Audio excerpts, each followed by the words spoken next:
Të nderuar vëllezër të pranishëm, Allahu Azza wa Jall në këtë kosmos, në këtë jetë, i ka vendosur disa rregulla, disa ligje. Një ndër rregullat që e ka përmendur Allahu Azza wa Jall në librin e tij dhe Muhamedi alayhi salatu wassalam në sunnetin e tij është një rregull, el jaza'u min jinsil amal. Shpërblimi është sipas llojit të veprës. Me këtë rregull na mëson Allahu Azza wa Jall që besimtari të bën vepra të mira dhe të shpreson në shpërblimin e Allahut Azza wa Jall, dhe të ndalohet nga veprat e liga dhe veprat e këqija, të cilat i bëjnë dëm dhe dëmtojnë në këtë botë, po ashtu e dëmtojnë dhe në botën tjetër, në ahiret. El jaza min jinsil amal. Shpërblimi është sipas llojit të veprës. Thot pejgamberi alayhi salatu wassalam, ihfazillaha yahfazak. Ruaje Allahun, Allahu ka për të ruajtur ti, sipas llojit të veprës.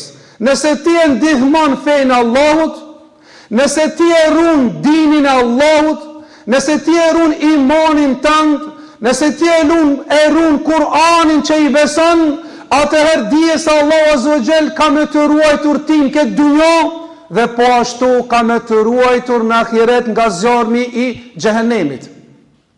El jaza'u min jinsil amal. Shpërblimi është sipas llojit të veprës. Nëse Allahu Azza wa Jall na thot në librin e tij, in tansurullaha yansurkum. Nëse ju e ndihmoni Allahun, Allahu ka ju ndihmu juve. Si e ndihmon Allahun?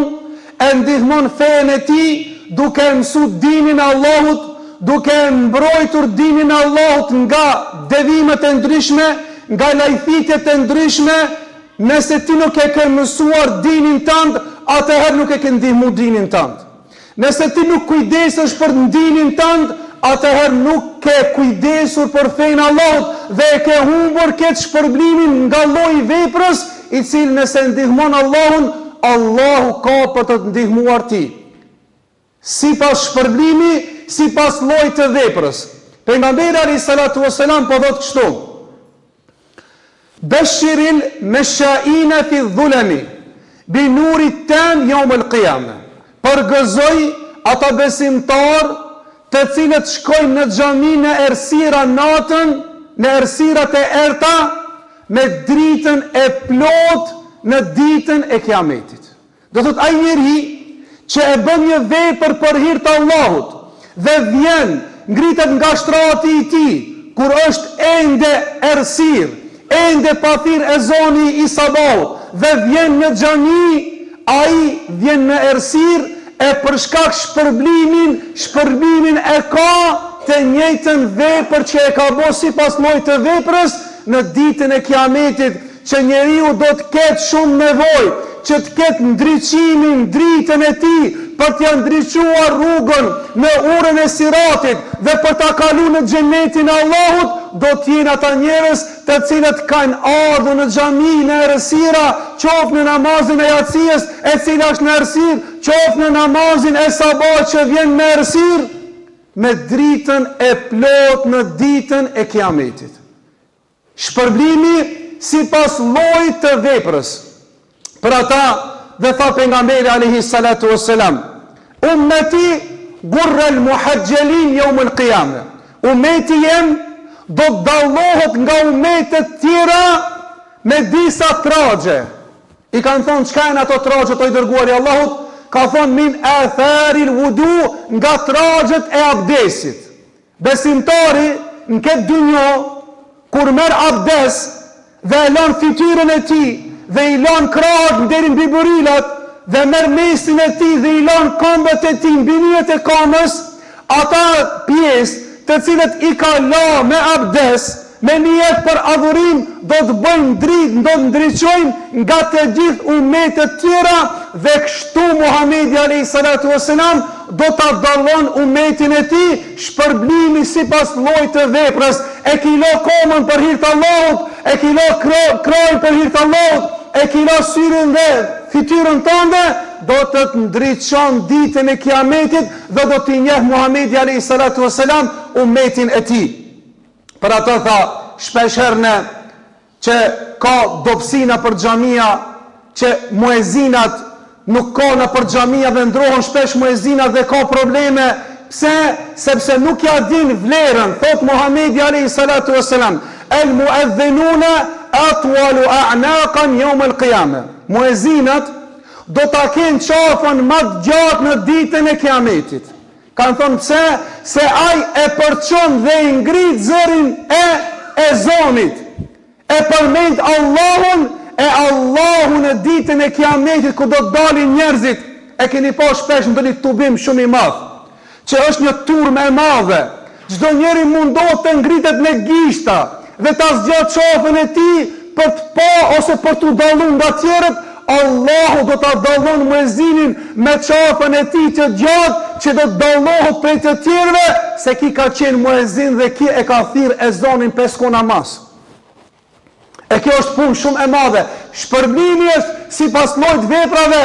Çdo gur, çdo dru, çdo gjin, çdo gjë e cila ekziston këtë botë, qoftë ajo e gjallë apo qoftë ajo e ngurtë, do të dëshmoj në ditën e kiametit që e kanë dëgjuar ezanin.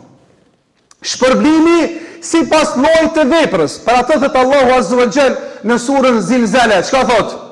Faman ya'mal mithqala dharratin khayran yara. Kush bën një vepër të mirë, qofsa një grimc e vogël e atomit, që shpesh herë është dhe një punë e mirë, e lomi mendojmë se është shumë e thjeshtë. Mendojmë se është shumë e vogël. Mirë po ndoshta që ajo vepra e vogël, që ajo vepra e thjeshtë që ndihmon dhe kanë, bëhet shkak për të futur në xhenet. Ndoshta namazit që i rigati në xhami bëhet shkak me të futur në xhenet. Ndoshta një sadaka që e jep, që ti ndoshta se ki pas aq të rëndësishme atë sadaka që e ki dhon, bëhet shkak me të futur në xhenet. Thot pejgamberi alayhi salatu wasalam, men ana mu'minen, kush e ndihmon një besimtar, Allahu ka për të ndihmuar në këtë botë dhe në botën e ahiretit. Men kana fi hajati akhihi kana Allahu fi hajati. Kush është një person që i ndihmon në një nevojë, nga nevojat e kësaj dhunjoje vëllai të tij, Allahu do t'i ndihmon këtë dunjo dhe do t'ja heq bringat e tij në ditën e ahiretit. Faman ya'mal mithqala dharratin khayran yara. Kush e bën një vepër të mirë, qofsa një grimc atomi, do ta gjejë në ditën e kiametit në peshorën, ndoshta që e grimca e vogël do të bëhet shkak për ta rëndu peshorën e veprave të mira dhe për të futur në xhenetin e Allahut. Wa man ya'mal mithqala dharratin sharran yara. E nëse bën një vepër të keqe, edhe mendon se kjo vepër nuk ka shumë peshë dhe nuk është gjunoj i madh, mirë po Allahu Azza wa Jalla ta regjistron dhe do ta ketë të gatshme në ditën e kiametit. Dhe mos dash Zoti, ndoshta që e grimca e vogël bëhet shkak që peshon në veprën, në peshorën e veprave të këqija, që bëhet shkak me të futur në zjarr të xhehenemit. Shpërblimi sipas llojit të veprës. Thot pejgamberi alayhi salatu wasalam, men shariba al-khamra fi dunya lam yashrabhu fi al-akhirah. Ai që pin verë dhe alkool në këtë dunjo nuk do të ketë hesab dhe nuk do të pin ai person në ahiret verë dhe alkohol, i cili Allahu Azza wa Jalla ka përgatit ladhatun lisharibin, është e kulluar, është e freskët, e cila është shumë më e shijshme se në këtë dunjo dhe nuk është dehse. E ka përgatit për besimtar. Men labisa al-harira fi dunya lam yalbasu fi al-akhirah. Ai që vesh mëndafsh në këtë dunjo, për shkak se mëndafsh është e butë dhe tesh e cila është e ndishme, dhe kjo tesh është speciale për gratë, dhe në këtu hinë edhe ari, e thot pejgamberi alayhi salatu wasallam, ai që vesh mëndafsh në këtë dunjo, nuk do të vesh pastaj mëndafsh në ahiret. Shpërblimi sipas llojit të veprës. Ai i cili bëhet kryelart, ai i cili bëhet kibërli para njerëzive, thot yuhsharul al-mutakabbiruna yawm al-qiyamati ka amthali dharra, do të ringjallët mendje madhi, kibërlia në ditën e kiametit, si kur forme një mizës, ja ta unë nas, do të shkeli njerëzit. Shpërblimi si pas llojit veprave, ka bo krelarësi, Allahu e për ullë në ahiret e bën sa një mizë e vogël që do të shkeli njerëzit mbi ta. El gjezau min gjinsil amel. Ki rregull madhështor i dinit ton na stimulon që të bëjmë veprat e mira, sepse veprat e mira do të na kthehen të njëjtat në këtë botë, po ashtu do të na shufishohet shpërblimin në ahiret. E shpesh herë bëhen shkak veprat e këqija që kthehen këtë dunjo para se të shijon dënimin në ahiret, sikur që kanë thonën kema tu dinu të dan, si t'ja u bëjsh dhe ta bëjmë. A e keni pa njerëzit që janë dhënë pas zinajës në familjen e atij vetëm se është bërë zina. Ai i cili vjedh vetëm se është vjedh, ai i cili është përgëju. Kanë thonë njëri prej dietarëve, pse njerëzit nuk flasin për ti, kanë thonë se unë nuk kam fol për askan dhe nuk kam lënë material që njerëzit flasin për mu. E njerëzit kanë fol për tjerët dhe ata kanë fol për tjerët. Shpërbimi sipas llojit veprës që e ka bëu këtë dynjë. E lusim Allahun Azza wa Jall që Allahu subhanahu wa taala të na vendison që të bëjmë vepra të mira, që të na shpërblen Allahu Azza wa Jall me llojin e veprës këtë dynjë, po ashtu të na shpërblen në ahiret, atje ku shpërblimi Allahut Azza wa Jall është i shumë fishum.